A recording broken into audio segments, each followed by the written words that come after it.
Chapter 299, Broken Part 1. The attack had been ruthless, quick, and carefully planned. The barrage of attacks had thrown Lith out of balance, while the spirit magic throw exploited the momentum of his own dodge to slam him against the nearest wall. The impact sucked the air out of Lith's lungs, making him lose focus at the same time. Solus had been helpless against the ambush. The attacks had come out from the occupants of the rooms they always passed by on their way back. She had no reason to be vigilant of them. Solus would rather focus on those hiding behind corners or pillars, but the coast was clear. Or so she believed until the attack came. Lith was about to lose consciousness, but thanks to the prompt use of fusion magic and the skinwalker armor, he managed to heal himself at the last moment.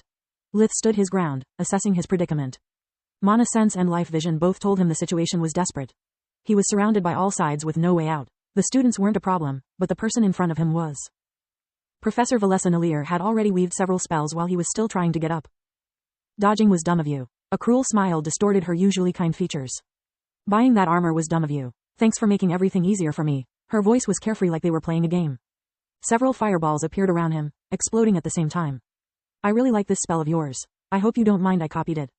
Lith took out the gatekeeper sword from his pocket dimension, imbuing it with enough water magic to instantly conjure an ice coffin around himself while using air magic to protect his ears from the explosions. What the heck is she saying? I'm making her job easier? At least she's dumb enough to use one of my spells. I know exactly how to counter it, he thought. Alas, Nalir wasn't stupid. As soon as the coffin formed, she unleashed a river of lightning that used Lith's own barrier to bypass the armor's protection. Another dumb move. Should I think you still have a crush on me? Her laughter was cruel, oozing mockery. Lith inwardly cursed at himself. He could only endure the spells by using earth fusion. He was taking damage after damage. Up to that point, he was stuck on the receiving end of the battle. Damn, she has silenced the whole area. No matter how much noise she does, no one will hear a thing. Solus thought, racking her brain for a solution. I think I know why she said you were making her job easier. She can't kill you because of the Academy's arrays. If she attempts to, they will protect you and send a distress signal. Lith had almost forgotten about the Academy's protection. He never needed them. Wind blades shattered the ice coffin. He was tempted to offer them no resistance to activate the protective arrays, but he felt something was wrong. Nalir was taunting him. She was likely to have taken precautions. Lith parried them with the blade, discovering he was right. They were too weak to inflict him a serious injury. She was aiming to make him faint. You know, I can't believe it took me so long to realize we are cut out of the same mold. Two awakened ones. Lith ignored her words. Distraction tactics were one of his specialties too. How you survived the Talons, helped find a cure for the parasites, or saving the life of that dearest idiot. Everyone believes you were the next Minower, but I knew it couldn't be the case. You were too normal, too sane to be a genius.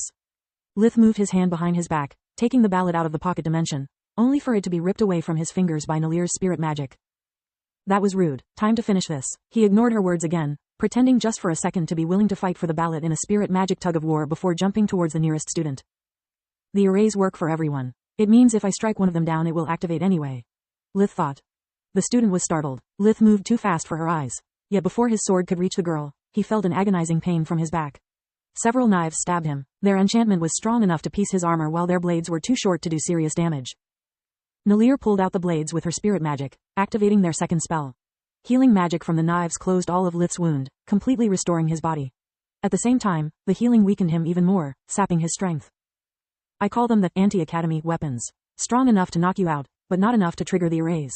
You have no idea how much trial and error I had my little lambs go through before Wainmeyer perfected them. So many of them got reprimanded or expelled for hurting their own friends. She chuckled.